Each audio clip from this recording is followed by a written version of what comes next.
ಶಿವಶಂಕರ್ ಕೂಡ ಪ್ರಸ್ತಾಪಿಸಿದ್ರು. ನಾವು ಕೂಡ ಈ ವಿಚಾರವನ್ನ, ಯಾಕಂದ್ರೆ ಇದು ರಾಮನಗರವನ್ನ ಬೆಂಗಳೂರು ದಕ್ಷಿಣ ಜಿಲ್ಲೆ ಅಂತ ಮಾಡುವಂಥ ಒಂದು ಭಾಗ. ಇದೇ ಸಂದರ್ಭದಲ್ಲಿ ರಾಮನಗರ ಮತ್ತು ಕನಕಪುರದ ಅಲ್ಲಿ ಏನು ಸ್ಥಾಪನೆ ಮಾಡಬೇಕು ಅಂತೇಳಿ ರಾಜ್ಯ ಸರ್ಕಾರ ಒಂದು ಪ್ರಪೋಸಲ್ ಅನ್ನು ಇಟ್ಟಿತ್ತು ಮತ್ತು ರಾಜ್ಯದ ಬಜೆಟ್ನಲ್ಲೂ ಕೂಡ ಇದನ್ನ ಘೋಷಣೆ ಮಾಡಿತ್ತು.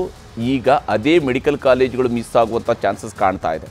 ರಾಜ್ಯ ಸರ್ಕಾರಕ್ಕೂ ಡಿ.ಕೆ. ಶಿವಕುಮಾರ್ ಅವ್ರಿಗೂ ಕೂಡ ದೊಡ್ಡ ಶಾಕನ್ನು ಈಗ ನ್ಯಾಷನಲ್ ಮೆಡಿಕಲ್ ಕಮಿಷನ್ ಅವರು ಕೊಟ್ಟಿರುವಂಥದ್ದು. ಅವರು ಕೊಟ್ಟಿರುವಂಥ ಅಂಶಗಳನ್ನು ಗಮನಿಸುವಂಥ ಸಂದರ್ಭದಲ್ಲಿ ಈಗ ನೋಡಿ, ಬಾಗಲಕೋಟೆಯ SR ಮೆಡಿಕಲ್ ಕಾಲೇಜಿಗೆ ಅನುಮತಿಯನ್ನು ಕೊಟ್ಟಿದ್ದಾರೆ. ಇನ್ನೂ 3 ಮೆಡಿಕಲ್ ಕಾಲೇಜುಗಳಿಗೆ, ಒಟ್ಟು 3 ಮೆಡಿಕಲ್ ಕಾಲೇಜುಗಳಿಗೆ ಅನುಮತಿಯನ್ನು ಕೊಟ್ಟಿದ್ದಾರೆ. ಆದರೆ ರಾಮನಗರ ಮತ್ತು ಕನಕಪುರದ ಮೆಡಿಕಲ್ ಕಾಲೇಜುಗಳಿಗೆ ರೆಡ್ ಸಿಗ್ನಲನ್ನು ಕೊಟ್ಟಿರುವಂಥದ್ದು ಬಹಳ ಗಮನಾರ್ಹವಾಗಿರುವಂಥ ವಿಚಾರ. ಯಾವ ಪ್ರಸ್ತಾವನೆಯನ್ನು ರಾಜ್ಯ ಸರ್ಕಾರ ಇಟ್ಟಿತ್ತು ಅದೇ ಪ್ರಸ್ತಾವನೆಗೆ ಸಂಬಂಧಪಟ್ಟಂತೆ ಅವರು ಈಗ ಇಟ್ಟಿರುವಂತಹ ಅಂಶಗಳನ್ನು ಗಮನಿಸಿದಾಗ ರಾಜ್ಯದಲ್ಲಿ ಸ್ಥಾಪನೆ ಆಗಬೇಕಾಗಿದ್ದಂತಹ 2 ಮೆಡಿಕಲ್ ಕಾಲೇಜುಗಳಿಗೆ ಅನುಮತಿಯನ್ನು ಕೊಟ್ಟಿಲ್ಲ. ಸಹಜವಾಗಿಯೇ ಈ ಅನುಮತಿಯನ್ನು ಮತ್ತೆ ಪಡ್ಕೊಳ್ಳುವಂತಹ ಪ್ರಯತ್ನವನ್ನು ಮಾಡಬಹುದು. ಇಲ್ಲಿ ಇದು ಒಂದು ರೀತಿಯಲ್ಲಿ ಡಿ.ಕೆ. ಶಿವಕುಮಾರ್ಗೆ ಬಿದ್ದಿರುವಂಥ ದೊಡ್ಡ ಹೊಡೆತ ಆದರೂ ಕೂಡ, ಯಾಕಂದರೆ ಅವರು ತಮ್ಮ ಇಡೀ ಕಳೆದ ಬಜೆಟ್ನಲ್ಲಿ ಒಂದೇ ಒಂದು ಮೆಡಿಕಲ್ ಕಾಲೇಜು ಮಾತ್ರ ಘೋಷಣೆ ಆಗಿತ್ತು, ಅದು ಕನಕಪುರಕ್ಕೆ ಮಾತ್ರ ಆಗಿತ್ತು. ಹಿಂದೆ ಕುಮಾರಸ್ವಾಮಿಯವರು ರಾಮನಗರದಲ್ಲಿ ಮೆಡಿಕಲ್ ಕಾಲೇಜನ್ನು ಮಾಡಬೇಕು ಅಂತೇಳಿ ಪ್ರಯತ್ನ, ರಾಮನಗರದಲ್ಲಿ ಮೆಡಿಕಲ್ ಯೂನಿವರ್ಸಿಟಿಯನ್ನು ರಾಮನಗರದಲ್ಲಿ ಮಾಡಬೇಕು ಅನ್ನೋಂಥ ಪ್ರಯತ್ನ 2008-7ರಿಂದ ನಡೀತಾ ಇದೆ. ಆದರೆ ಇನ್ನೂ ಕೂಡ ಅದು ಸಂಪೂರ್ಣವಾಗಿ ಕಾರ್ಯರೂಪಕ್ಕೆ ಬರೋದಕ್ಕೆ ಸಾಧ್ಯ ಆಗಲಿಲ್ಲ. ಇಂಥದ್ದೊಂದು ಪರಿಸ್ಥಿತಿಯಲ್ಲಿ ಈಗ ಇಲ್ಲಿ ಸಿಗಬಹುದಾಗಿರುವಂತಹ ಮೆಡಿಕಲ್ ಕಾಲೇಜ್ಗೂ ಕೂಡ ಒಂದು ರೀತಿಯಂಥ ತೂಗುಗತಿ ಇದೆ. ಅದು ಯಾವಾಗ ಬರುತ್ತೆ, ಯಾವ ಸ್ವರೂಪದಲ್ಲಿ ಬರುತ್ತೆ, ಯಾವ ಸ್ವರೂಪದಲ್ಲಿ ಇನ್ನು ರಾಜ್ಯ ಸರ್ಕಾರ ಇದಕ್ಕೆ ಸ್ಪಷ್ಟನೆಯನ್ನು ಕೊಡಿಸಿ ತನ್ನ ಪ್ರಭಾವವನ್ನು ಬಳಸಿ, ಯಾಕಂದರೆ ಇದೇ ರಾಮನಗರವನ್ನೇ ತನ್ನ ರಾಜಕೀಯದ ಕರ್ಮಭೂಮಿಯನ್ನಾಗಿ ಮಾಡಿಕೊಂಡಿರುವಂತಹ ಇಲ್ಲಿ H.D. ಕುಮಾರಸ್ವಾಮಿಯವ್ರಿಗೂ ಕೂಡ ದೊಡ್ಡ ಜವಾಬ್ದಾರಿ ಇದ್ದೇ ಇರುತ್ತೆ ಈ ವಿಚಾರಕ್ಕೆ ಬಂದಾಗ, ಮೆಡಿಕಲ್ ಕಾಲೇಜುಗಳ ವಿಚಾರಕ್ಕೆ ಬಂದಾಗ ಅವರು ಏನು ಪ್ರಯತ್ನವನ್ನು ಮಾಡ್ತಾರೆ ಅನ್ನೋದು ಕೂಡ ನೋಡಬೇಕಾಗತ್ತೆ ಮುಂದಿನ ದಿವಸಗಳಲ್ಲಿ. ಆದರೆ ಇಲ್ಲಿರುವಂಥದ್ದು ಮುಖ್ಯವಾಗಿ ಮೋಹನ್ ಅವರೇ, ಯಾವ ಸ್ವರೂಪದಲ್ಲಿ ಈಗ ಡಿ.ಕೆ. ಶಿವಕುಮಾರ್ ಅವರು ಒಂದು ಹೆಸರನ್ನು ಬದಲಾವಣೆ ಮಾಡಬೇಕು ಅಂತಾರೆ, ಮತ್ತೊಂದು ಕಡೆಯಲ್ಲಿ ಮೆಡಿಕಲ್ ಕಾಲೇಜುಗಳಿಗೆ ಸಂಬಂಧಪಟ್ಟಂತೆ ಅನುಮತಿಯ ವಿಚಾರದಲ್ಲಿ ಅನುಮತಿ ನಿರಾಕರಣೆ ಆಗಿದೆ.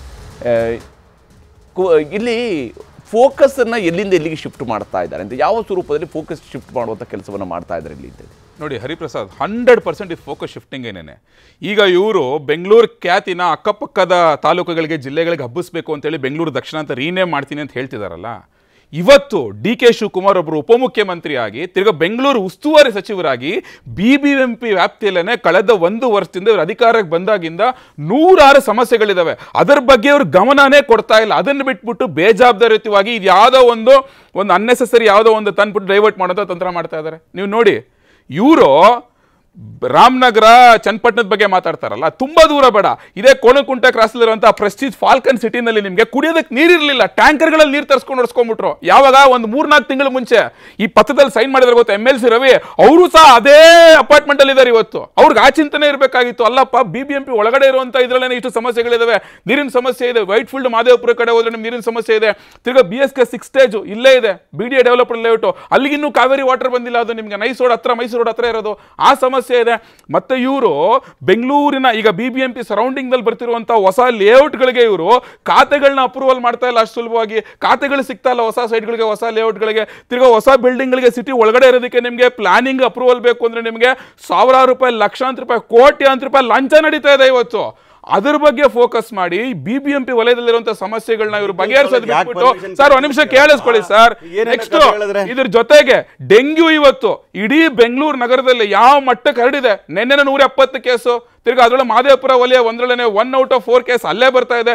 ಇವ್ರಿಗೆ ಈ ಬೆಂಗಳೂರು ಸಿಟಿ ಒಳಗಡೆ ಇರುವಂಥ ಎಕ್ಸಿಸ್ಟಿಂಗ್ ಪ್ರಾಬ್ಲಮ್ ಬಗ್ಗೆ ಇವರು ಕನ್ಸರ್ನ್ ಇಲ್ಲ, ಅವರು ಉಸ್ತುವಾರಿ ಸಚಿವರಾಗಿ. ಅದನ್ನು ಬಿಟ್ಬಿಟ್ಟು ಈ ಸಮಸ್ಯೆಗಳೆಲ್ಲ ಅವ್ರ ತಲೆ ಮೇಲೆ ಬಂದು ಕುತ್ಕೊಳ್ಳುತ್ತೆ ಅಂತ ಡೈವರ್ಟ್ ಮಾಡ್ಲಿಕ್ಕೋಸ್ಕರ ಇದು ಯಾವುದೋ ಮಾಡ್ತಾರೆ, ಮತ್ತೆ ಎಷ್ಟು ಅವೈಜ್ಞಾನಿಕವಾಗಿ ಮಾಡ್ತಾರೆ ಅಂತ. ಇನ್ನೊಂದು ವಿಷಯ ಹೇಳ್ತೀನಿ ಕೇಳಿ, ಕಳೆದ ಜುಲೈ 1 ಇವರು ಬೆಲೆ ಏರಿಕೆ ಮಾಡಲ್ಲ, ಸಿಕ್ಕಿದ ಕಡೆ ಎಲ್ಲ ಬೆಲೆ ಏರಿಕೆ ಮಾಡಾಕ್ಬಿಟ್ರು ಬಿಡಿ, ಅದರ ಒಂದು ಭಾಗವಾಗಿ ಇವರು ಈ ನೋಂದಣಿ ಶುಲ್ಕ, ಸ್ಟಾಂಪ್ ಡ್ಯೂಟಿ ವ್ಯಾಲ್ಯೂಯೇಷನ್ ಜಾಸ್ತಿ ಮಾಡಿದ್ರಲ್ವಾ, related to same real estate ಎಲ್ಲಾನು ಇವರು ಸ್ಟ್ರೇಟ್ ಡಬಲ್ ಮಾಡಾಕ್ಬಿಟ್ರು ಇರೋಬರೋ ಸರೌಂಡಿಂಗ್ ಅಲ್ಲಿ ಎಲ್ಲಾನು. ಇವ್ರು ಅನ್ಕೊಂಡಿದ್ರು, ಯಾರು ಐಡಿಯಾ ಕೊಟ್ಟರೋ ಗೊತ್ತಿಲ್ಲ, ಡಬಲ್ ಮಾಡಿದ ತಕ್ಷಣ ರೆವಿನ್ಯೂನು ಡಬಲ್ ಆಗ್ಬಿಡುತ್ತೆ, ನಮಗೆ ಆದಾಯ ಬಂದ್ಬಿಡುತ್ತೆ ಅಂತ ಹೇಳ್ಬಿಟ್ಟು. ಬಟ್ ಇವರು ವ್ಯಾಲ್ಯೂಯೇಷನ್ ಡಬಲ್ ಮಾಡಿದ ತಕ್ಷಣ ಅದನ್ನು ತಗೊಳ್ಳೋವಂಥ ಕೆಪಾಸಿಟಿ ಆದಾಯನೂ ಡಬಲ್ ಆಗಬೇಕಲ್ವಾ. ಇದರಿಂದ ಏನಾಗಿದೆ ಅಂದ್ರೆ ಇವತ್ತು ಸರ್ಕಾರದ ಖಜಾನೆ ಖಾಲಿ ಆಗಿದೆ, ರಿಜಿಸ್ಟ್ರೇಷನ್ ಇಂದ ಬರ್ತಾನೆ ಇಲ್ಲ ಹಣ, ಅವ್ರಿಗೆ ಜಾಸ್ತಿ ತೆರಿಗೆ ಇವ್ರು ಅನ್ಕೊಂಡಷ್ಟು ಟಾರ್ಗೆಟ್ ರೀಚ್ ಮಾಡೋಕ್ಕಾಗ್ತಾ ಇಲ್ಲ, ಈವನ್ 50% ರೀಚ್ ಮಾಡೋಕ್ಕಾಗ್ತಾ ಇಲ್ಲ. ಈ ರೀತಿಯಾಗಿ ಅವೈಜ್ಞಾನಿಕವಾಗಿ ಇರೋವಂಥ ಒಂದು BBMP ವಲಯದಲ್ಲೇ ಇವ್ರಿಗೆ ಸರಿಯಾಗಿ ಹ್ಯಾಂಡಲ್ ಮಾಡೋಕ್ಕಾಗ್ತಾ ಇಲ್ಲ. ಅದನ್ನ ಬಿಟ್ಬಿಟ್ಟು ಇವತ್ತು ಇವರು ಹೊರಗಡೆ ಹೋಗ್ಬಿಟ್ಟು ನಾನು ರಾಮನಗರನ ಸೇರಿಸ್ತೀನಿ, ಕನಕಪುರನ ಸೇರಿಸ್ತೀನಿ ಅಂತ ಹೇಳ್ತಾರಲ್ಲ, ಸೇರಿಸುವಂತ ಪ್ರಯತ್ನ ಆಗೋದಿಲ್ಲ ಬಹುತೇಕ.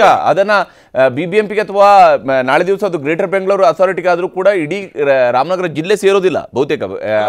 ನಮ್ಗೆ ಗೊತ್ತಿರೋ ಪ್ರಕಾರ GBA ಗ್ರೇಟರ್ ಬೆಂಗಳೂರು ಅಥಾರಿಟಿಯಲ್ಲಿ ಪ್ರಪೋಸಲ್ ಪ್ರಕಾರವಾಗಿ ನೋಡ್ತಾ ಹೋದ್ರೆ ಬಹುಶಃ ಬಿಡದಿ ಒಂದು ಹೋಬಳಿ ಮಾತ್ರ GBA ಅಂಡರ್ಗೆ ಬರುವಂತ ಚಾನ್ಸಸ್ ಇದೆ ಅನ್ನುವಂತ ಹೇಳ್ತಾರೆ ಅವರು. ಅಲ್ಲ, ನಾನು ಹೇಳೋದು ಒಬ್ರು ಜವಾಬ್ದಾರಿಯುತ ಬೆಂಗಳೂರು ಉಸ್ತುವಾರಿ ಸಚಿವರಾಗಿ ಈ ಸಮಸ್ಯೆಗಳಿದೆ, ಈ ಸಮಸ್ಯೆನ ತಗೊಂಡೋಗಿ ಮುಖ್ಯಮಂತ್ರಿಗಳ ಹತ್ರನೋ ಪ್ರಧಾನಮಂತ್ರಿಗಳ ಹತ್ರನೋ ಇನ್ಯಾರ ಹತ್ರನೋ ಇದಕ್ಕೆ ಪರಿಹಾರ ಕೊಡಿ ಅಂತ ಕೇಳೋದು ಬಿಟ್ಬಿಟ್ಟು ಈ ವಿಷಯವಾಗಿ ನಿಜವಾಗ್ಲೂ ನೆಸೆಸಿಟಿನ ಮತ್ತೆ ಇದೆಲ್ಲ ಆದ್ಮೇಲೆ ಕೊನೆಗೆ ಒಂದು ಪಾಯಿಂಟ್ ಹೇಳ್ತೀನಿ ಕೇಳಿ. DK ಶಿವಕುಮಾರ್ ಅವರು ಇವತ್ತು ಇಡೀ ದೇಶದಲ್ಲೇನೆ ಅತಿ ಹೆಚ್ಚು ಆಸ್ತಿ ಹೊಂದಿರುವಂತ ಶಾಸಕ, 1435 ಕೋಟಿ ಡಿಕ್ಲೇರ್ ಮಾಡ್ಕೊಂಡಿರೋದು.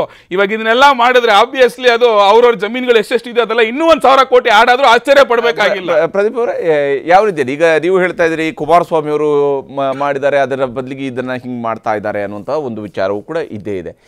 ಚನ್ನಪಟ್ಟಣದಲ್ಲಿ ಬೈ ಎಲೆಕ್ಷನ್ ಇದೆ, ಈ ಸಂದರ್ಭದಲ್ಲಿ ಇದು ಆಗತ್ತೆ ಅಂತ ಬಹುತೇಕ ಚನ್ನಪಟ್ಟಣ ಬೈ ಎಲೆಕ್ಷನ್ ಬರುತ್ತೆ ಬರಲ್ಲ ಅನ್ನೋದಕ್ಕಿಂತ ಮುಂಚಿತವಾಗಿಯೇ ಬೆಂಗಳೂರಿಗೆ ಸೇರಿಸ್ತೀವಿ ಅನ್ನೋಂಥ ಮಾತನ್ನು ಅವರು ಶುರು ಮಾಡಿದರು, ಕನಕಪುರದಿಂದಲೇ ಶುರು ಮಾಡಿದರು. ಆವಾಗಲೂ ಕೂಡ ಅವರಲ್ಲಿ ಒಂದು ವಿಚಾರ ಇತ್ತು, ರಾಮನಗರ ಜಿಲ್ಲೆಗೆ ಬೆಂಗಳೂರು ದಕ್ಷಿಣ ಅಂತೇಳಿ ಹೆಸರಿಡಬಹುದು ಅನ್ನೋಂಥ ಒಂದು ಕಡೆ ಅವರು ಮಾತಾಡ್ತಿದ್ದ ಸಮಯದಲ್ಲಿ ಮಾಗಡಿ ಶಾಸಕರು ಈ ವಿಚಾರವನ್ನು ಹೇಳಿದರು. ಅವತ್ತು ಬಾಲಕೃಷ್ಣ ಅವರು ಈ ಮಾತನ್ನು ಹೇಳಿದರು, ಬೆಂಗಳೂರು ದಕ್ಷಿಣ ಅಂತ ಹೇಳ್ಕೊಂಡು ಹೆಸರಿಡ್ತೀವಿ ನಾವು ಅನ್ನುವಂಥ ರೀತಿಯ ಪ್ರಪೋಸಲನ್ನು ಆವಾಗಲೇ ಶುರು ಮಾಡಿದ್ರು. ಇವತ್ತು ಈಗ ಅಧಿಕೃತವಾಗಿ ಬಂದಿದೆ.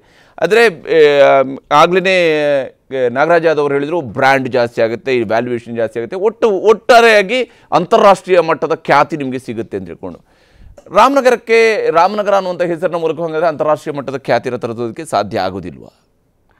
ಖಂಡಿತ ಸಾಧ್ಯ ಇದೆ. ಯಾಕೆ ಅಂತಂದರೆ ಕಳೆದ 12-13 ತಿಂಗಳ ಹಿಂದೆ ಅವರು ಸರ್ಕಾರ ಬಂದ ಸಂದರ್ಭದಲ್ಲಿ ಈ ಮಾತನ್ನು ಪ್ರಸ್ತಾಪ ಮಾಡಿದ್ದು ಉಂಟು. ತದನಂತರ ದೊಡ್ಡ ಮಟ್ಟದ ವಿರೋಧ ಆದಮೇಲೆ ಅಲ್ಲಿ ಸ್ಟಾಪ್ ಮಾಡಿದರು. ಮತ್ತೆ ಈಗ ಕೈಗೆತ್ಕೊಂಡಿದ್ದಾರೆ. ಕಾರಣ ಏನಪ್ಪ ಅಂದರೆ ಅದು ಚನ್ನಪಟ್ಟಣ ಉಪಚುನಾವಣೆಯ ದೃಷ್ಟಿಕೋನದಿಂದ ಇಟ್ಕೊಂಡಿದ್ದಾರೆ. ನಾವು ಚನ್ನಪಟ್ಟಣ ದೃಷ್ಟಿಕೋನ ಇಟ್ಕೊಂಡು ಮಾಡಿದ್ದಾರೆ ಅನ್ನೋದಕ್ಕೆ ಯಾಕೆ ಹೇಳ್ತಾ ಇದ್ದೀವಿ ಅಂದರೆ, ನೋಡಿ, ಇಡೀ ಜಿಲ್ಲೆಗೆ, ರಾಮನಗರ ಜಿಲ್ಲೆಗೆ ಬೇಕಾಗಿದ್ದೇನು? ಚನ್ನಪಟ್ಟಣ, ಕನಕಪುರ ಮತ್ತು ಮಾಗಡಿ ಇದನ್ನು ಕನೆಕ್ಟಿವಿಟಿ ಮಾಡ್ತಕ್ಕಂಥ ಯಾವುದೇ ರಸ್ತೆಗಳಿಲ್ಲ. ಈ 4 ತಾಲೂಕುಗಳನ್ನು ಕನೆಕ್ಟಿವಿಟಿ ಮಾಡಲಿಕ್ಕೆ ಒಂದು ಔಟರ್ ರಿಂಗ್ ರೋಡ್ ಅವಶ್ಯಕತೆ ಇತ್ತು. ಇವತ್ತರೆಗೂ ಅದ್ರ ಬಗ್ಗೆ ಯಾವುದೇ ಕಾರ್ಯಕ್ರಮವನ್ನು DK ಶಿವಕುಮಾರ್ ಮಾಡಿಲ್ಲ. ಚನ್ನಪಟ್ಟಣದಲ್ಲಿ ಒಂದು ಸ್ಪಂಜ್ ಮಿಲ್ಕ್ ಮಿಲ್ ಇತ್ತು, ಅದು ಮುಳುಗುವ ಹಂತದಲ್ಲಿದೆ. ಅದಕ್ಕೆ ಒಂದು ಕಾರ್ಯರೂಪ ಕೊಟ್ಟು ಅದನ್ನು ಹುಟ್ಟಿಗೆ ಅವಕಾಶ ಮಾಡಿಕೊಡ್ಬೇಕಾಯ್ತು. ಆ ದೃಷ್ಟಿಕೋನದಲ್ಲಿ ಯಾವುದೇ ಕಾರ್ಯಕ್ರಮವನ್ನು ಜೋಡಿಸಲಿಲ್ಲ. ಇವತ್ತು ಚನ್ನಪಟ್ಟಣ, ರಾಮನಗರ ಜಿಲ್ಲೆ ಅಂದರೆ ರೇಷ್ಮೆಗೆ ಭಾಳ ದೊಡ್ಡ ಹೆಸರಿದೆ.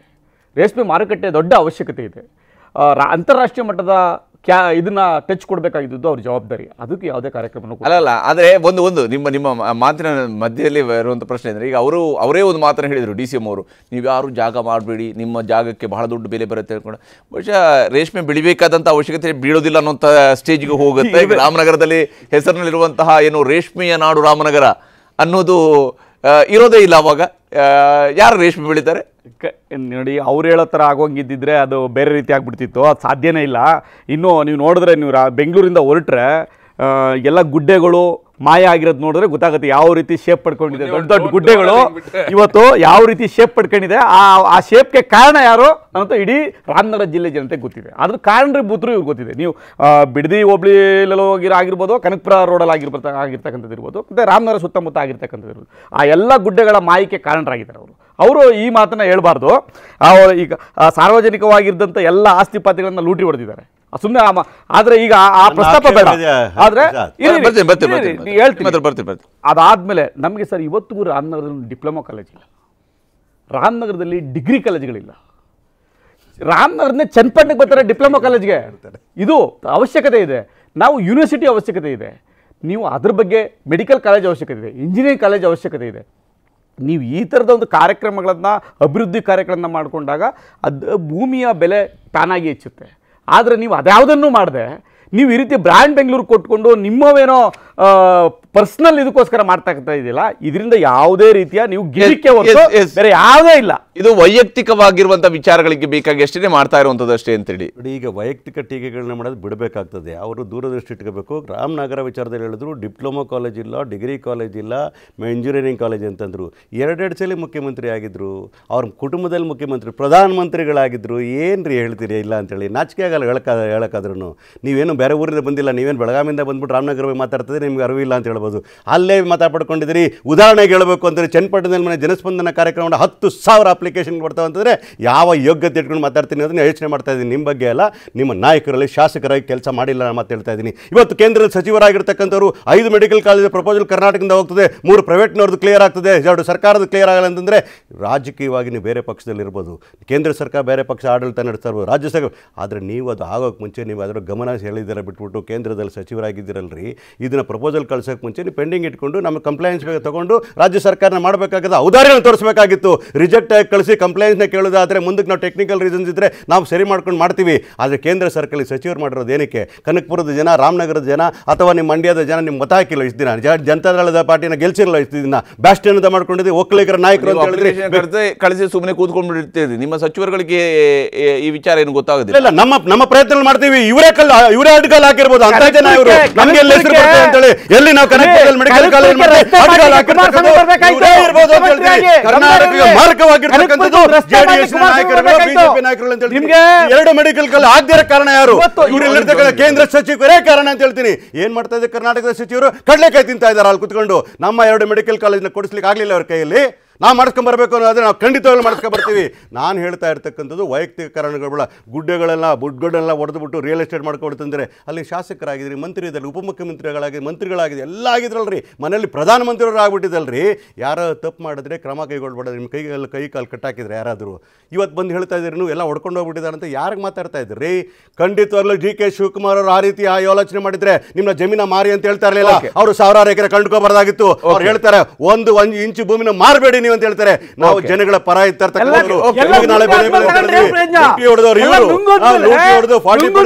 ರಾಜ್ಯಕ್ಕೆ ಮಾರಕ ಆಗಿರೋರು ಮೆಡಿಕಲ್ ಕಾಲೇಜು ಈ ಭಾಗದಲ್ಲಿ ಕನಕಪುರ ರಾಮನಗರಕ್ಕೆ ಮೆಡಿಕಲ್ ಕಾಲೇಜ್ ಹುನ್ನಾರ ಮಾಡಿರ್ತಕ್ಕಂಥ ಜೆಡಿಎಸ್ ಅಂತ ಹೇಳ್ತೀನಿ. ಇಲ್ಲಿ ಇವರು ಹೇಳ್ತಾರೆ ಅಂತಾರಾಷ್ಟ್ರೀಯ ಖ್ಯಾತಿಯ ಬೆಂಗಳೂರು ನಗರದ ಹೆಸರನ್ನ ಉಳಿದ ಭಾಗಗಳು ಕೂಡ ಬಳಕೆ ಮಾಡ್ಕೊಂಡು ಸುತ್ತಮುತ್ತಲ ಜಿಲ್ಲೆಗೆ, ಅಂದ್ರೆ ವಿಶೇಷವಾಗಿ ರಾಮನಗರ ಜಿಲ್ಲೆಗೆ, ಕನಕಪುರ ಇರುವಂತಹ ರಾಮನಗರ ಜಿಲ್ಲೆಗೆ ಬಳಕೆ ಮಾಡೋದ್ರ ಮೂಲಕವಾಗಿ ನಾವು ಆ ಬ್ರ್ಯಾಂಡ್ ಅನ್ನು ಜಾಸ್ತಿ ಮಾಡ್ತೀವಿ, ಅಥವಾ ಅಂತಾರಾಷ್ಟ್ರೀಯ ಖ್ಯಾತಿಯನ್ನ ಅಲ್ಲೂ ಕೂಡ ಉಪಯೋಗ ಆಗಲಿ ಅಂತ ಮಾಡ್ತೀವಿ. ಈ ಬೆಂಗಳೂರಿನ ಅಂತಾರಾಷ್ಟ್ರೀಯ ಖ್ಯಾತಿಯನ್ನೇ ಇಟ್ಟುಕೊಂಡೇ ಹೊಸೂರಿನಂತಹ ಪಕ್ಕದ ರಾಜ್ಯದ ಹೊಸೂರು ಯಾವ ಸ್ವರೂಪದಲ್ಲಿ ಕೈಗಾರಿಕೆಯಲ್ಲಿ ಬೆಳೆದಿದೆ ಅನ್ನೋದು ನಮ್ಮ ಕಣ್ಣ ಮುಂದೆ ಇರುವಂತಹ ಇತಿಹಾಸ. ಹಿಂದೂಪುರ ಯಾವ ಸ್ವರೂಪದಲ್ಲಿ ಬೆಳೆದಿದೆ ಅನ್ನೋದು ನಮ್ಮ ಕಣ್ಣ ಮುಂದೆ ಇರುವಂತಹ ಇತಿಹಾಸ. ಈ ರೀತಿಯಾಗಿ ಅವುಗಳಿಗಂತೂ ಬೆಂಗಳೂರು ಅಂತ ಹೆಸರು ಇಟ್ಕೊಳಕ್ ಆಗೋದಿಲ್ಲ ನಾವು. ಆದರೆ ಅವು ಬೆಂಗಳೂರಿನ ಹೆಸರಿನ ಕಾರಣಕ್ಕಾಗಿಯೇ ಅಲ್ಲೂ ಕೂಡ ಅಭಿವೃದ್ಧಿ ಆಗುತ್ತೆ, ಅದು ರಾಮನಗರದಲ್ಲೂ ಕೂಡ ಅಭಿವೃದ್ಧಿ ಆಗೋದಕ್ಕೆ ಅವಕಾಶಗಳಿದ್ದೇ ಇರ್ತವೆ. ಏನು ಹೆಸರು ಬದಲಾವಣೆ ಆದ ತಕ್ಷಣ ಬೆಂಗಳೂರಿನಿಂದ ರಾಮನಗರಕ್ಕಿರುವ ಡಿಸ್ಟೆನ್ಸ್ ಆಗಲಿ, ಕನಕಪುರಕ್ಕಿರುವಂಥ ಡಿಸ್ಟೆನ್ಸ್ ಆಗಲಿ ಬದಲಾವಣೆಯೂ ಆಗೋದಿಲ್ಲ. ಈ ಕೇವಲ ಹೆಸರು ಬದಲಾವಣೆ ಮಾಡಿದ ತಕ್ಷಣನೇ ಏನೋ ಒಂದು ಅದ್ಭುತವನ್ನು ಸಾಧಿಸಿಬಿಟ್ಟಿದ್ದೀವಿ ಅನ್ನೋ ರೀತಿಯಲ್ಲಿ ಜನರಿಗೆ ಒಂದು ಮನವರಿಕೆ ಮಾಡಿಕೊಳ್ಳುವ ಪ್ರಯತ್ನ ಇದೆಯಲ್ಲ, ಇದು ಎಷ್ಟರ ಮಟ್ಟಿಗೆ ಸಮಂಜಸವಾದದ್ದು ಶಿವಶಂಕರ್ ಅವರೇ? ಈಗ ನೋಡಿ ಹರಿಪ್ರಸಾದ್, ಈ ರಾಮನಗರದ ಬ್ರ್ಯಾಂಡ್ ಬಗ್ಗೆ ಮಾತಾಡೋಣ. ರಾಮನಗರದ ಬ್ರ್ಯಾಂಡ್ ಇವತ್ತು ನೀವು 50 ವರ್ಷಕ್ಕೆ ಹೋಲಿಸಿ ನೋಡಿದ್ರೆ ಕಮ್ಮಿ ಆಗಿದೆ ಹೊರತು ಹೆಚ್ಚಾಗಿಲ್ಲ. ಯಾಕೆಂದ್ರೆ Ramanagara was earlier called close plate.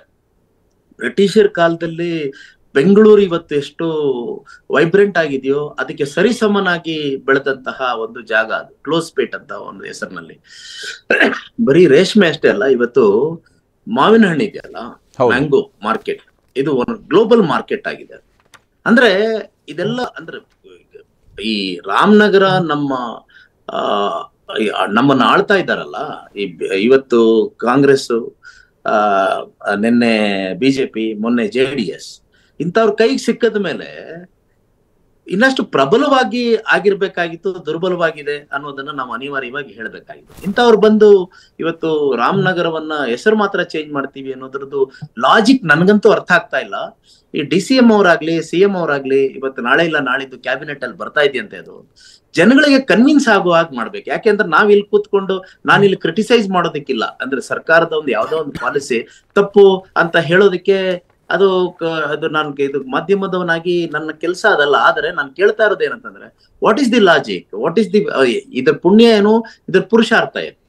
Ramanagara ನಿನ್ನೆ ಎಲ್ಲ ಮೊನ್ನೆ ನೀವು ಇದು ಕನಕಪುರನ ಬೆಂಗಳೂರಿಗೆ ಸೇರಿಸ್ತೀವಿ ಅಂತ ನಿನ್ನೆ ಗ್ರೇಟರ್ ಬೆಂಗಳೂರು ಅಥಾರಿಟಿ ಅಂತ ಮಾತಾಡಿದ್ದು, ಅದರಿಂದಗಡೆ ಬೆಂಗಳೂರಿನಲ್ಲೇನೆ ಟನ್ನಲ್ ರೋಡ್ಸ್ ಮಾಡ್ತೀವಿ ಅಂತ. ಇದೆಲ್ಲವೂ ಬರೀ ಮಾತುಗಳಾಗಿ ಉಳ್ಕೊಂಡಿದೆಯಲ್ಲ. ಇವತ್ತು ಮಾತ್ರ ರಾಮನಗರವನ್ನ ಇವತ್ತು CM ಅವರಂತೂ ಸ್ಪಷ್ಟವಾಗಿ ಹೇಳಿದ್ರು, ನೋಡಿ ನಾವು ಬೆಂಗಳೂರಿಗೆ ರಾಮನಗರ ಸೇರಿಸ್ತಾ ಇಲ್ಲ. ಆಮೇಲೆ ರಾಮನಗರವನ್ನ ಸಪರೇಟ್ ಡಿಸ್ಟ್ರಿಕ್ಟ್ ಅಂದ್ರೆ ಯಾವುದೇ ಒಂದು ಹೊಸ ತರದ ಬೆಂಗಳೂರು ಸೌತ್ ಅಂತ ಡಿಸ್ಟ್ರಿಕ್ಟ್ ಕ್ರಿಯೇಟ್ ಮಾಡ್ತಾ ಇಲ್ಲ, ಬರೀ ರಾಮನಗರವನ್ನ ಹೆಸರಾಗಿ ಚೇಂಜ್ ಮಾಡ್ತಾ, ರಾಮನಗರವನ್ನ ಬೆಂಗಳೂರು ದಕ್ಷಿಣ ಅಂತ ಚೇಂಜ್ ಮಾಡ್ತಾ ಇದ್ದೀವಿ ಅಂತ. ನನ್ಗೆ ಇದ್ರದ್ದು ಅರ್ಥ ಆಗ್ತಾ ಇಲ್ಲ. ಆನ್ ದಿ ಅದರ್ ಹ್ಯಾಂಡ್ ಇವಾಗ ಮೆಡಿಕಲ್ ಕಾಲೇಜ್ ಅಂತ ಬಂದಾಗ ಮೆಡಿಕಲ್ ಕಾಲೇಜು ಸ್ಯಾಂಕ್ಷನ್ ಆಗಿದ್ದು ಯಾಕೆ ರಿಜೆಕ್ಟ್ ಆಯ್ತು ಅನ್ನೋದು ಪ್ರಶ್ನೆ. ಇಲ್ಲಿ ಕೂತ್ಕೊಂಡು ರಾಜಕೀಯವಾಗಿ ಇದ್ ಮಾಡೋದಲ್ಲ. ಯಾಕೆಂತಂದ್ರೆ ಇದು ರಿಜೆಕ್ಟ್ ಮಾಡಿರೋದು ಕೇಂದ್ರ ಸರ್ಕಾರ ಅಲ್ಲ, medical council of India an autonomous body. ಅದಕ್ಕೆ ಎಲಿಜಿಬಿಲಿಟಿ ಕ್ರೈಟೀರಿಯನ್ ನೋಡುತ್ತೆ. ನಿಮ್ಗೆ ಎಲಿಜಿಬಿಲಿಟಿ ಕ್ರೈಟೀರಿಯನ್ ಅನ್ನ ಮೀಟ್ ಮಾಡಕ್ಕಾಗದೆ ಅಂದ್ರೆ ರಾಜ್ಯ ಸರ್ಕಾರದ ಕೆಲಸ ಏನಿರುತ್ತೆ, ನಮ್ಗೆ ಮೆಡಿಕಲ್ ಕಾಲೇಜ್ ಬೇಕು ಅಂದಾಗ ಆ ಮೆಡಿಕಲ್ ಕಾಲೇಜ್ ಇಲ್ಲಿ ಎಸ್ಟಾಬ್ಲಿಷ್ ಆಗ್ಬೇಕಾಗಿದ್ರೆ ನೀವು ಎಲಿಜಿಬಿಲಿಟಿ ಕ್ರೈಟೀರಿಯನ್ ಅನ್ನ ಮೀಟ್ ಮಾಡುವಂತ ಕೆಲಸ ನೀವು ಮಾಡ್ಬೇಕಾಗಿತ್ತಲ್ವ. MCIಗೆ ಕನ್ವಿನ್ಸ್ ಮಾಡುವಂತದ್ದು ಕೆಲಸ ಇವತ್ತಿನ ಅಂದ್ರೆ present regime of the state government ಅವ್ರು ಮಾಡ್ಬೇಕಾಗಿತ್ತು. ಅದ್ ಬಿಟ್ಟು ಇವಾಗ ಅದನ್ನ ಕಳ್ಕೊಂಡ್ಬಿಟ್ಟು ಕೊಟ್ಟಿಲ್ಲ ಅಂತ ಹೇಳಿದಾಗ ಹೇಳೋದು ಸುಲಭ ಆಗುತ್ತಲ್ಲ. ಕ್ರೈಟೀರಿಯಾ ಮೀಟ್ ಮಾಡೋದಕ್ಕಿಂತ ಸುಲಭ ಏನೋ ಕೆಲಸ ಅಂತ ಹೇಳಿದ್ರೆ ಈ ರೀತಿಯಾಗಿ ಹೇಳ್ತಾ ಕೂತ್ಕೊಳ್ಳೋದಲ್ವಾ ಅಂತ ಅದೇ ಹೇಳ್ತಾ ಇರೋದು. ಈಗ ನಾವು ಮಾಡೋ ಕೆಲಸ ನಾವು ಮಾಡದೆ ರಾಮನಗರಕ್ಕೆ ಬಂದಂತ ಒಂದು ಆಪರ್ಚುನಿಟಿ ಕೈ ಬಿಟ್ಟು ಹೋಗ್ತಾ ಇದೆ. ನಮ್ಮ ಆತಂಕ ಅದಾಗಿರ್ಬೇಕಾಗಿತ್ತು. ಇವತ್ತು ನಾವು ಡಿಬೇಟ್ ಮಾಡ್ಬೇಕಾಗಿದ್ದು ಅದಾಗ್ಬೇಕಾಗಿತ್ತು. ಇವತ್ತು ಕನಕಪುರಕ್ಕೆ ಒಂದು ಮೆಡಿಕಲ್ ಇದು medical college DK Shivakumar sanction ಮಾಡ್ಕೊಂಡ್ ಬಂದಿದ್ರು. ಯಾವಾಗ ಇದು ಈ JDS BJP ಕಾಂಗ್ರೆಸ್ BJP ಮೈತ್ರಿ ಸರ್ಕಾರ ಇದ್ದಾಗ ಅದು ಚಿಕ್ಕಬಳ್ಳಾಪುರಕ್ಕೆ ಹೋಗ್ಬಿಡ್ತು ಅಂತ. ಈಗ ಸುಧಾಕರ್ ಅವರು ಹೆಲ್ತ್ ಮಿನಿಸ್ಟರ್ ಆಗ್ತಾ ಇದ್ದಂಗೆನೆ ಅದನ್ನ ಚಿಕ್ಕಬಳ್ಳಾಪುರಕ್ಕೆ ತಗೊಂಡ್ ಹೋಗ್ಬಿಟ್ರು ಅಂತ. ಅವಾಗ ಅವರಿಬ್ರು ಜಗಳ ಮಾಡ್ಕೊಂಡ್ರು. ಈಗ ರಾಮನಗರಕ್ಕೆ ಬಂದೆ, ಕನಕಪುರಕ್ಕೂ ಇಲ್ಲ, ರಾಮನಗರಕ್ಕೆ ವಿಚಾರ ಇದೆ ಅಂದ್ರೆ ನಿಮಗೆ ಕೊಡೋದಿಲ್ಲ ಹೋಗಿ ಅಂತ ಬರ್ದಿಲ್ಲ, ಅದರಲ್ಲಿ ಕಂಪ್ಲೈನ್ಸ್ ಕೇಳಿದ್ದಾರೆ. ಈಗ ಅಪ್ರೂವಲ್ ಕೊಟ್ಟಿಲ್ಲ, we have to give compliance. ಅಲ್ಲ, ಕಂಪ್ಲೈನ್ಸ್ ಅನ್ನ ಫುಲ್ಫಿಲ್ ಮಾಡ್ಬೇಕಾದ್ರೆ ಜವಾಬ್ದಾರಿ ಯಾರ್ದು? ಕೇಂದ್ರ ಸರ್ಕಾರದವರು ಕುಮಾರಸ್ವಾಮಿ ಮೇಲೆ ಈಗ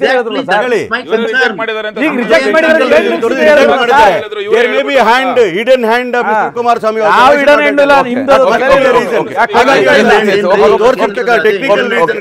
ನಾವು ಕಂಪ್ಲೇಂಟ್ ಮಾಡೇ ಮಾಡ್ತೀವಿ.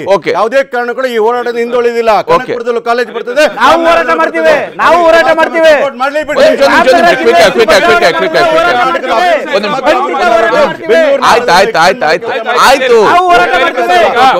ಒಂದು ನಿಮಿಷ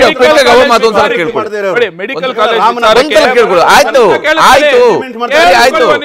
ಆಯ್ತು ನೋಡಿ, ಮೆಡಿಕಲ್ ಕಾಲೇಜ್ ವಿಚಾರಕ್ಕೆ ಬರೋದಾದ್ರೆ ಇವರಿಷ್ಟೆಲ್ಲ ಮಾತಾಡಿದ್ರಲ್ಲ, ಏನು ಮಾಡಿಲ್ಲ ಅಂತ ಹೇಳ್ಬಿಟ್ಟು ಇವತ್ತು ರಾಜ್ಯದಲ್ಲಿ ಹುಬ್ಬಳ್ಳಿನಲ್ಲಿ ಏಮ್ಸ್ ತಂದಿದ್ದು ಯಾರಾಗಾದ್ರೆ ಕೇವಲ 4 ವರ್ಷದಲ್ಲಿ ತಿರ್ಗಾ ಇವತ್ತು 3 ಮೆಡಿಕಲ್ ಕಾಲೇಜ್ ಆಡ್ ಆಗಿರೋದ್ರಿಂದ 73 ಮೆಡಿಕಲ್ ಕಾಲೇಜ್ ಇದೆ ಕರ್ನಾಟಕದಲ್ಲಿ. 13,095 ಸೀಟ್ಸ್ ಇವತ್ತು ಇನ್ಕ್ರೀಸ್ ಆಗಿರೋದಾಗಾದ್ರೆ ಇವರು ಕೇಳಿಸ್ಕೊಳ್ಳಿ ಸರ್. ನೀವು ನೋಡಿ, ನೀವು ಮಧ್ಯದಲ್ಲಿ ಬಾಯ್ ಹಾಕಿದ್ರೆ ನೋಡಿ, ಕೇಳಿಸ್ಕೊಳ್ಳಿ. ರಾಮನಗರದಲ್ಲಿ ಇರುವಂತದ್ದು 650 ಬೆಡ್ ಹಾಸ್ಪಿಟಲ್, 650 ಬೆಡ್ ಹಾಸ್ಪಿಟಲ್ ಬೇಕಾದಂತ ಒಂದು ಬೇಸಿಕ್ ಇನ್ಫ್ರಾಸ್ಟ್ರಕ್ಚರ್ ಆಗ್ಬೋದು, ಸ್ಟಾಫಿಂಗ್ ಫೆಸಿಲಿಟಿ ಆಗ್ಬೋದು. ಇವ್ರು ಕೊಡದಿರ, ಇವರು ಡೈರೆಕ್ಟ್ ಆಗಿ ಅಪ್ರೂವ್ ಮಾಡಿದ್ರೆ ನಿಮ್ಗೆ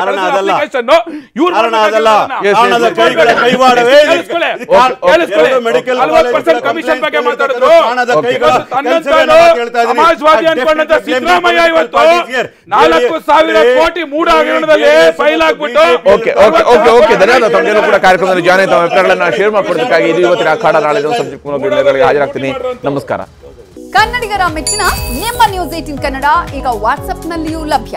ಕರ್ನಾಟಕ ಮತ್ತು ದೇಶ ವಿದೇಶದ 360 ಡಿಗ್ರಿ ಸುದ್ದಿ ವಿವರವನ್ನ ನೀವು ನಿಮ್ಮ ಕೈ ಬೆರಳುಗಳಲ್ಲಿಯೇ ಪಡೆಯೋದಿಕ್ಕೆ ಈ QR ಕೋಡ್ ಅನ್ನ ಸ್ಕ್ಯಾನ್ ಮಾಡಿ. ನಮ್ಮ ಚಾನೆಲ್ ಅನ್ನ ಫಾಲೋ ಮಾಡಿ, ನೋಟಿಫಿಕೇಶನ್ ಆನ್ ಮಾಡಿ.